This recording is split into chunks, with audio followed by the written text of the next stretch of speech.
Hello students, in today's lecture we are going to solve NCERT exercise 11.1 to 11.8 on thermodynamics.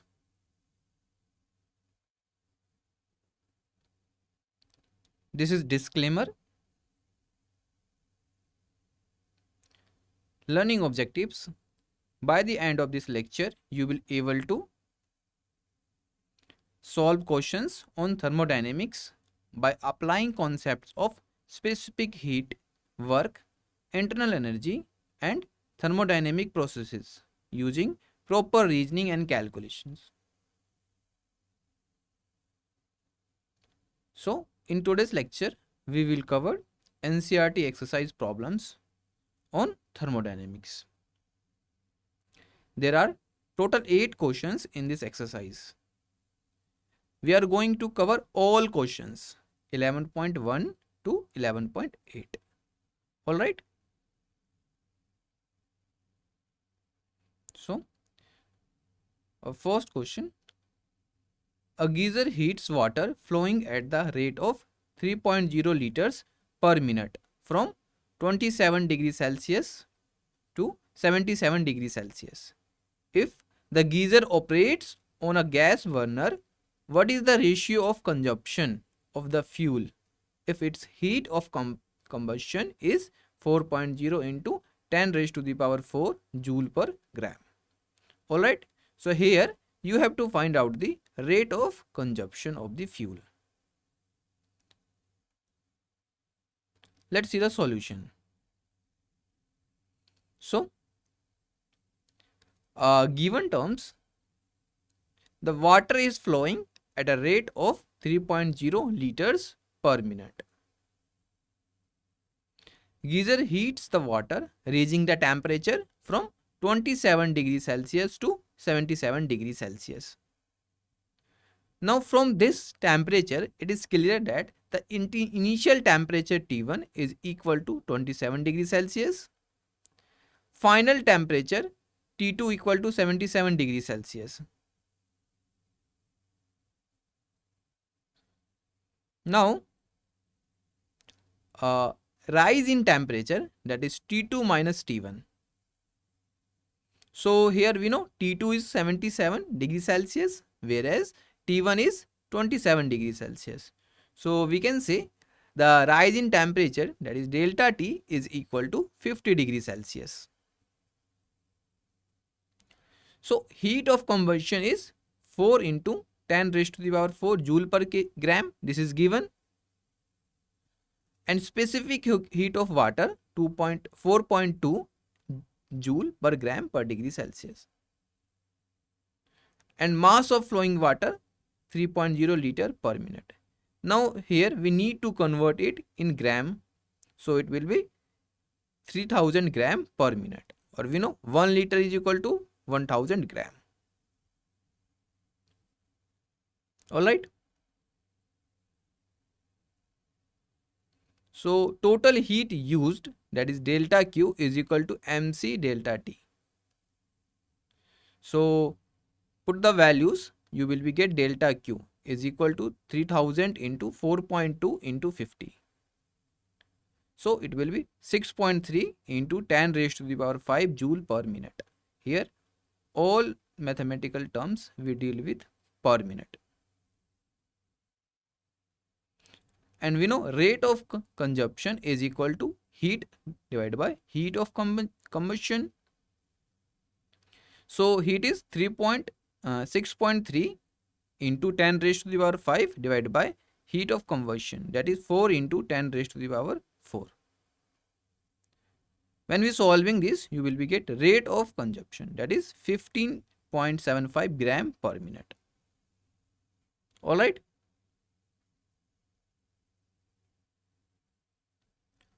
What amount of heat must be supplied to 2.0 into 10 raised to the power minus 2 kg of nitrogen at room temperature to raise the temperature by 45 degrees Celsius at constant pressure?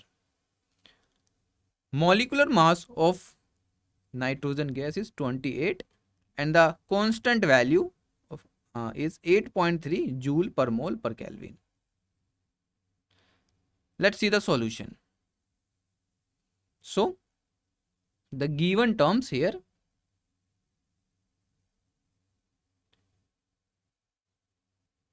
mass of nitrogen m is equal to 2.0 into 10 raised to the power minus 2 kg.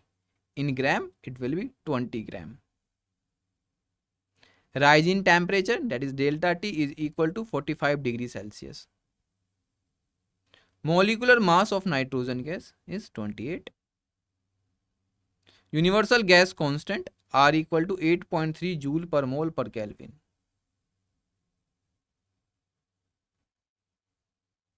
So number of moles N equal to given mass upon molar mass. So here given mass is small m and molar mass is capital M. So given mass are 2.0 into 10 raised to the power minus 2 into 10 raised to the power 3 divided by 28. 28 is the molar mass of nitrogen gas. So when we solving this, you will be get 2.0 into 10 divided by 28. So N equal to 0.714.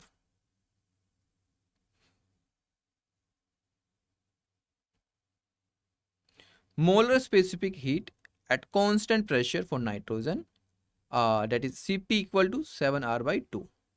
Nitrogen is a diatomic ideal gas.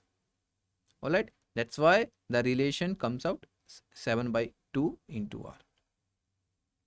So just put the value of R 8.314 and solving this, you will be get Cp equal to 29.05 joule per mole per Kelvin. Alright. So total amount of heat to be supplied is given by the relation. So delta Q is equal to NCP delta T.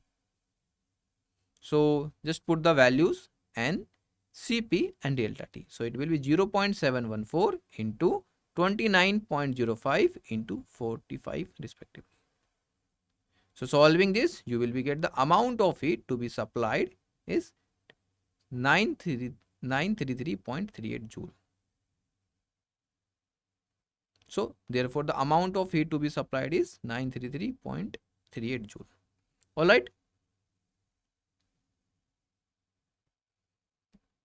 Explain why.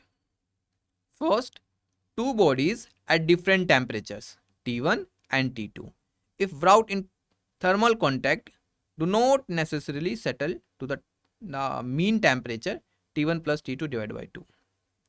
B. The coolant in a chemical or a nuclear plant, that is the liquid used to prevent the different parts of a plant from getting too hot, should have a high specific heat. C. Air pressure in a car tire increases during driving. And D.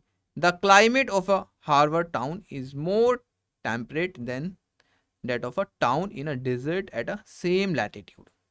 So here you have to find out the reason of each part of this question. Let's see the solution. First part, A. So when two bodies at different temperatures, that is T1 and T2, are brought in thermal contact, in that case heat flows from the body at high temperature to the body at lower temperature till equilibrium is achieved. That is, the temperature of the both bodies become equal. Alright. Equilibrium temperature is equal to the mean temperature, that is T1 plus T2 divided by 2, only when the thermal capacities of both bodies are equal.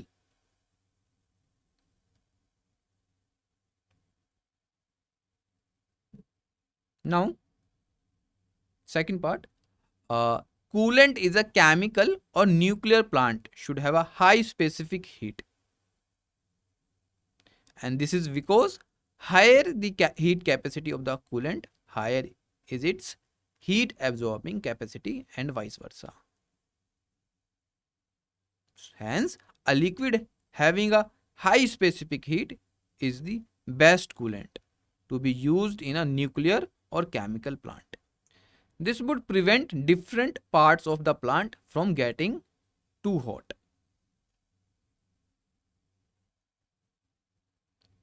C. Air pressure in a car tire increases during driving. So, when a car is in motion, the air temperature inside the car increases because of the motion of air molecules. In a car tire, the molecules move randomly and they collide, and due to this, their temperature increases. If their temperature increases, so we can say uh, their internal energy also increases. So, according to Charles' law, temperature is directly proportional to pressure. Hence, the temperature inside a tire increases, then the air pressure in it will also increases. This we can say from the Charles' law. Alright. D. The climate of a harbor town is more temperate than that of a town in a desert at the same latitude. A harbor town has a more temperate climate, that is without the extremes of heat or cold, than a town located in a desert at the same latitude. This is because the relative humidity in a harbor town is more than it is in a desert town. Alright. A cylinder with a movable piston contains 3 moles of hydrogen at standard temperature and pressure. The walls of the cylinder are made of a heat insulator, and the piston is insulated by having a pile of sand on it. By what factor does the pressure of the gas increase if the gas is compressed to half of its original volume? Alright, let's see the solution. So here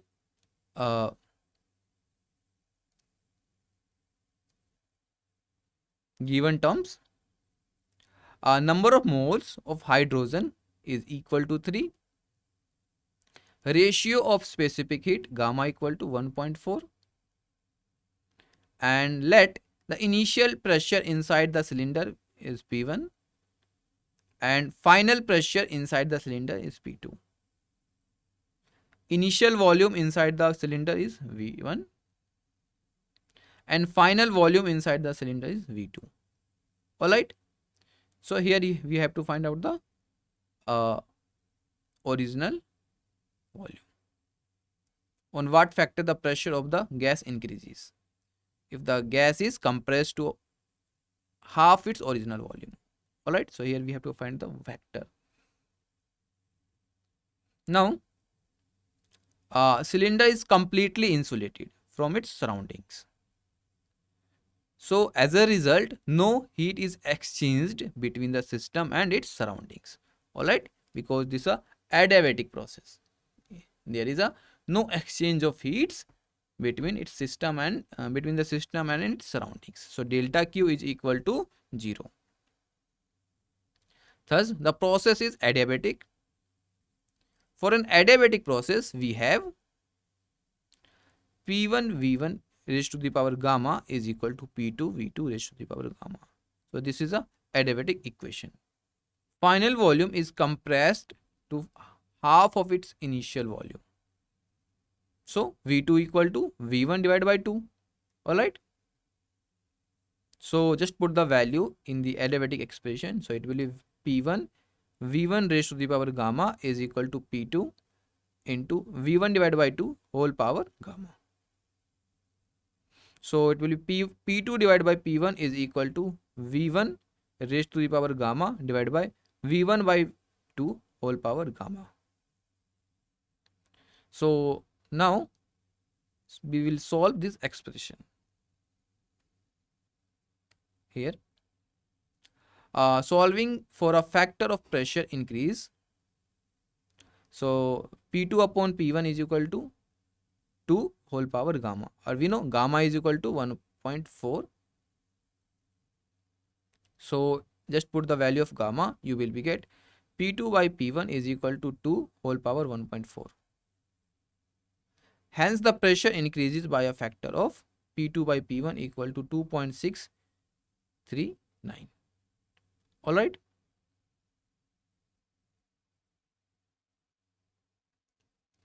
In changing the state of a gas adiabatically from an equilibrium state A to another equilibrium state B, an amount of work equal to 22.3 joule is done on the system.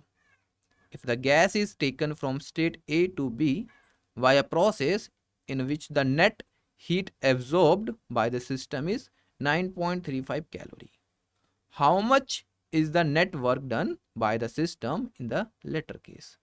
So here you have to find out the net work done by the system. Take 1 calorie is equal to 4.19 joule. Alright. So let's see the solution. Given terms, the work done W on the system while the gas changes from state A to state B is 22.3 joule, and this is an adiabatic process. Hence change in heat is 0. So we can say delta Q equal to 0 because the process is adiabatic. And delta W equal to minus 22.3 joule, because since we can see the work done on the system. So we know first law of thermodynamics, delta Q is equal to delta U plus work done. So here delta Q is equal to 0. So we can say delta W equal to minus of 22.3 joule.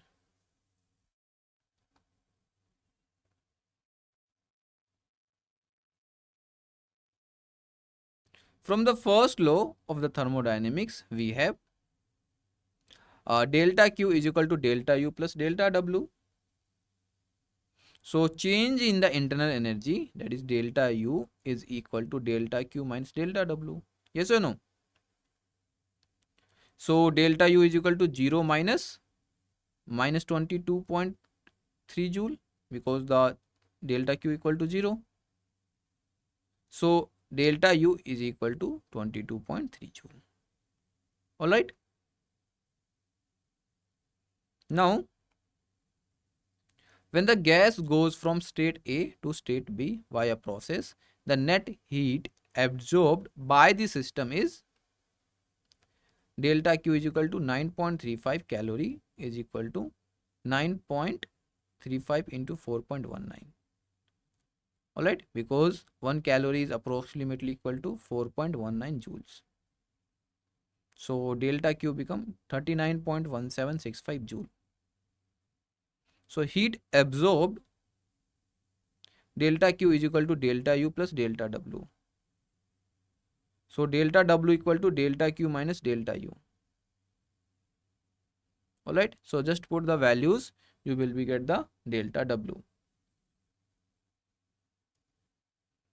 Now, solving for delta W, just put the values 39.1765 minus 22.3. So when we subtracting, you will be get 16.8765 joule. So delta W equal to 16.88 joule. Therefore 16.88 joule of work is done by the system.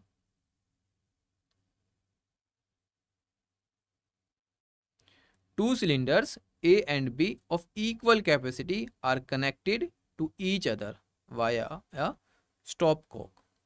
Contains a gas at a standard temperature and pressure. B is completely evacuated. The entire system is thermally insulated.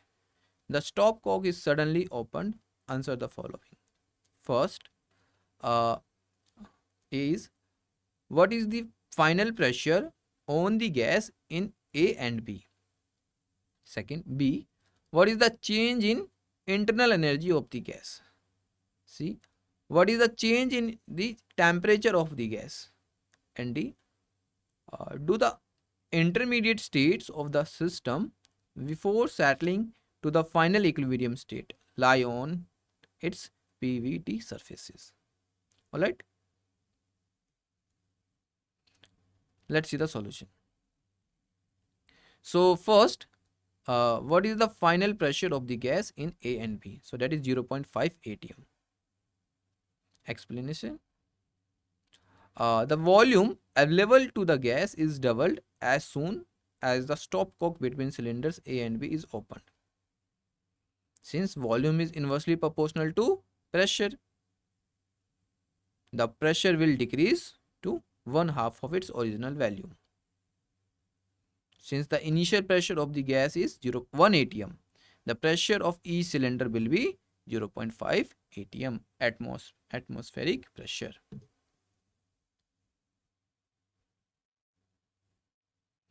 Second, what is the change in internal energy of the gas?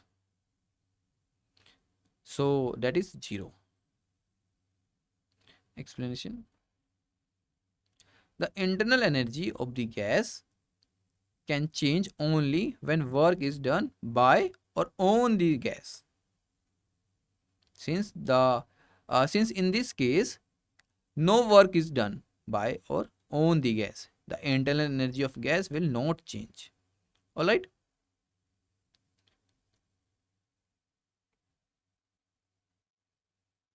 What is the change in the temperature of the gas? So that is 0. Let's see the reason. Since no work is being done by the gas during the expansion of the gas, the temperature of the gas will not change at all. Do the intermediate states of the system before settling to the final equilibrium state lie on its PVT surface? Answer is no. Explanation. The given process is a case of free expansion. It is rapid and cannot be controlled. Intermediate states do not satisfy the gas equation, and since they are in non-equilibrium states, so they do not lie on PVT surface of the system.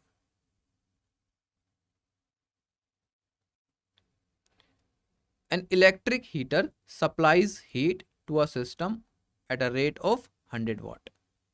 If system performs work at a rate of 75 joules per second, at what rate is the internal energy increasing? So here you have to find out the internal energy rate. Alright, let's see the solution.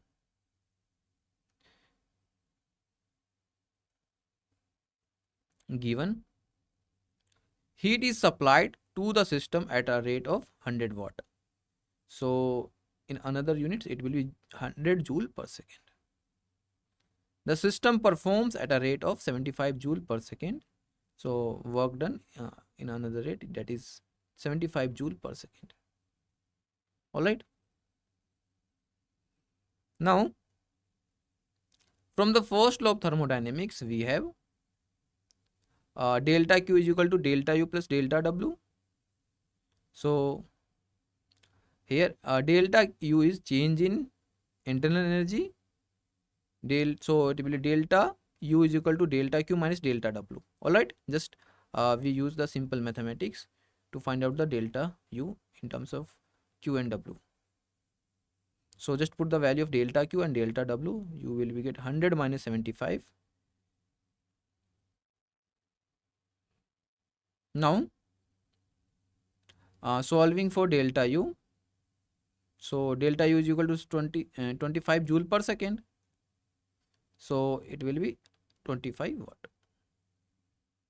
Therefore, the internal energy of the given electric heater increases at a rate of 25 watt.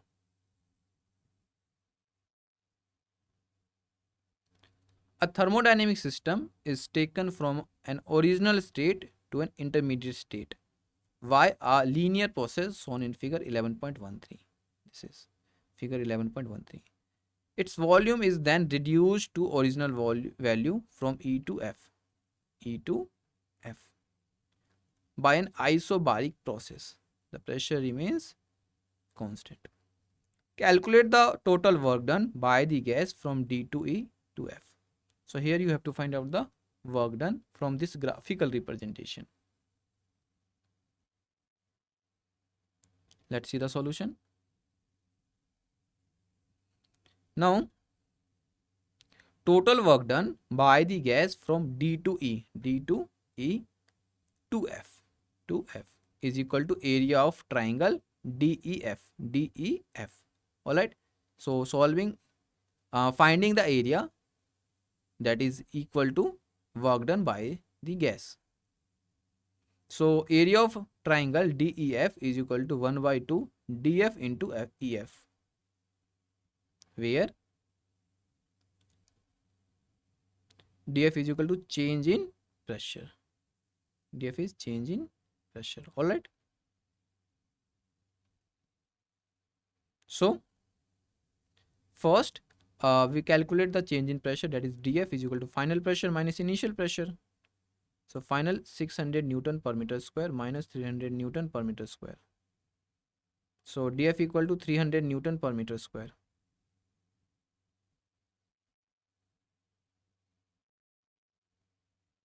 Change in volume FE equal to final volume minus initial volume.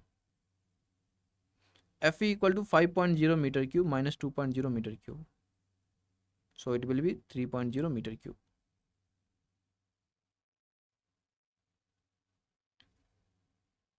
So area of triangle DEF is equal to 1 by 2 DF into EF.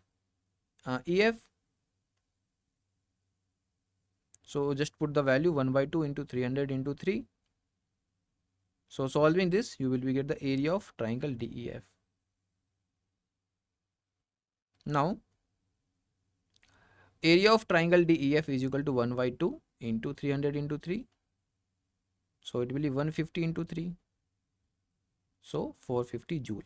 It means area of triangle DEF is equal to 450 joule. Therefore, the total work done by the gas from D to E to F is 450 joule. Alright. Thank you for your attention.